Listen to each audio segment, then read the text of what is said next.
When we talk about managing type 2 diabetes, the conversation is usually about counting carbs, getting more exercise, all really important stuff. But what if there's another layer to it? What if how our food is grown is just as important as what food we choose? Today, we're diving into that exact question, and what the science has to say is pretty surprising. So, this is really the question at the heart of it all. It's not just about picking, say, broccoli over a cookie. It's about asking if an organic broccoli might give you an extra edge. And it turns out the science is starting to give us some really compelling answers. Okay, so first things first, let's get on the same page. What does organic even mean? Well, at its core, it's about farming in a way that works with nature. That means no synthetic pesticides, no routine antibiotics for the animals, and no GMOs or artificial junk. It's a whole different approach. For a long time, the benefits of organic food kind of felt like a nice idea, but maybe not something backed by hard science. But then some really incredible research started to come out that totally changed the conversation, especially for metabolic health. A huge part of this shift comes from a massive French study, the Nutrinet Santé cohort. They tracked over 33,000 people for years, looking at their diets and their health. And what they found was a genuine wake-up call. And here it is, the headline number. The people who ate the most organic food had a 35% lower risk of developing type 2 diabetes. Let that sink in. 35%. That's not a tiny, insignificant number. It's a huge finding that suggests a simple shift at the grocery store could make a major difference. And what makes this so convincing is that it wasn't a fluke. The scientists found what's called a dose-response relationship. It's simple, really. The more organic food people ate, the lower their risk dropped. That's a huge clue that there's a real biological effect at play here. Okay, so that naturally brings up the big question, right? Why? How on earth could the way a plant is grown affect our metabolism so dramatically? Well, the science points to three really powerful and fascinating reasons. All right, reason number one is all about subtraction. It's about what you're avoiding. When you choose organic, you're basically choosing to lighten the chemical load on your body by steering clear of a whole host of synthetic pesticides. And this isn't just a hunch anymore. We're seeing major scientific reviews confirming this link. This quote right here from a massive analysis of 19 different studies makes it crystal clear. The scientific community is now recognizing that these chemicals are a significant risk factor. So how exactly do they cause problems? Well, they can create this perfect storm inside our bodies. They can mess with our hormones. They can fuel that low-grade inflammation that's at the root of insulin resistance. And they can even directly harm the pancreas, making it harder to produce insulin. But it's not just about avoiding the bad stuff. It's also about getting more of the good stuff.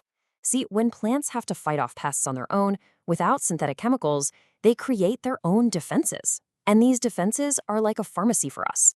And the payoff is amazing. Major studies have shown that organic crops can have anywhere from 18 to a whopping 69% higher concentrations of protective antioxidants. These are the powerful compounds plants make to protect themselves, and they happen to be incredibly good for us too. So why do we care so much about these antioxidants for blood sugar?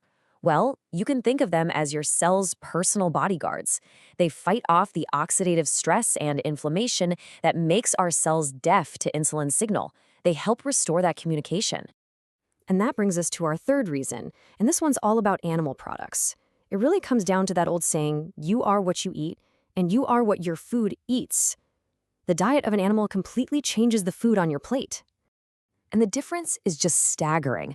You see, because organic animals are often out on pasture, eating grass, the milk and meat they produce can have around 50% more of those amazing anti-inflammatory omega-3 fatty acids.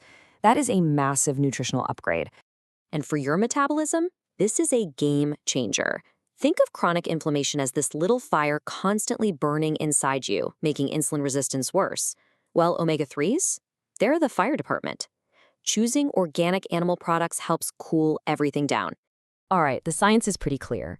But now for the real world, right? How do we actually do this without totally breaking the bank? Well, the key isn't about being perfect, it's about being smart. And let's be really clear about something. This is not an all-or-nothing game. Nobody's expecting you to go 100% organic overnight. That's just not realistic for most people. The goal is to make smart, high-impact choices that work for you. So here's a really simple 3-step strategy to make it manageable. 1. Prioritize the so-called dirty dozen. 2. If you can, invest in your animal products. And 3. Never ever forget the foundation of a healthy diet. So let's break down that first step. There's a great resource from the Environmental Working Group that publishes lists every year to help. Basically, things with thin skins that you eat, like strawberries, spinach, kale, tend to have more pesticide residue. So going organic there gives you the most bang for your buck. Things with thick peels you throw away, like avocados or onions, they're generally much safer. And this brings us to that crucial third point, the foundation. An organic label doesn't magically make junk fruit healthy. An organic pastry is, well, still a pastry. A whole foods diet is always step 1. But please, don't underestimate the power of starting small.